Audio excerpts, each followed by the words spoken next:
Hey, how's it going? Edward here from Acustica, and today I want to show you our newest addition to the Acustica plugin family, Scarlet 4. It's an update to Scarlet 3. You're actually getting two versions of Scarlet this time, Scarlet 4 and Scarlet 4 Classic. There are slight differences in between those plugins.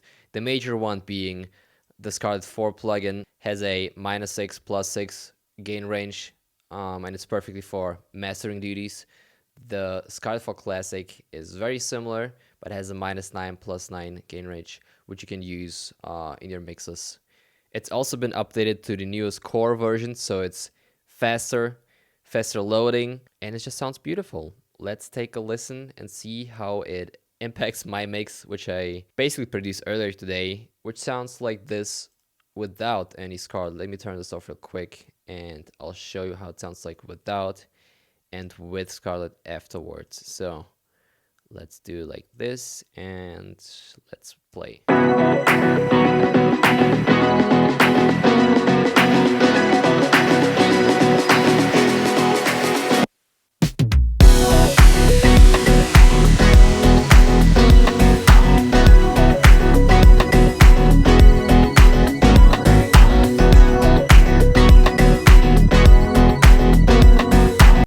Alright, that is the little track I produced earlier today, and I'm known for those kind of productions where you have lots and lots of retro vintage sounding synths. Everything is very distorted, very saturated, because I'm going for that vibe. So what I need right now is something that's less coloring and not saturating at all, and gives me the finishing touch, so to speak, and that's what Scarlet is there for.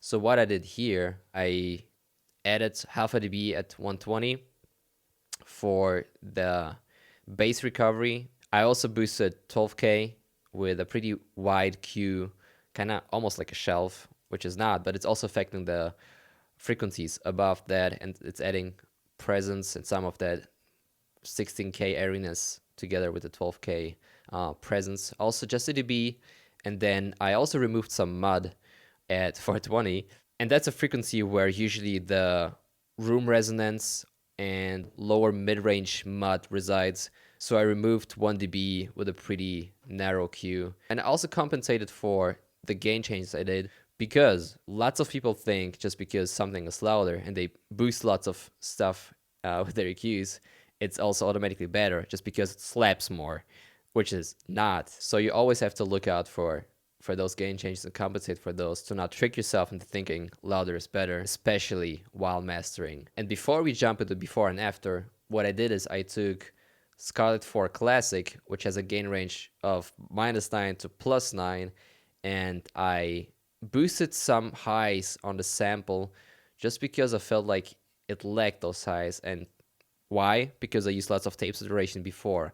I created this sample separately in a different project, and I imported it back and spliced it up and chopped it up in the new one, just because that's my workflow. But it lacked some of that 8K, so I gave that back right here, and it sounds cool. So let's get back to the master and do a before and after comparison of the track. So let's have a listen. Let's go.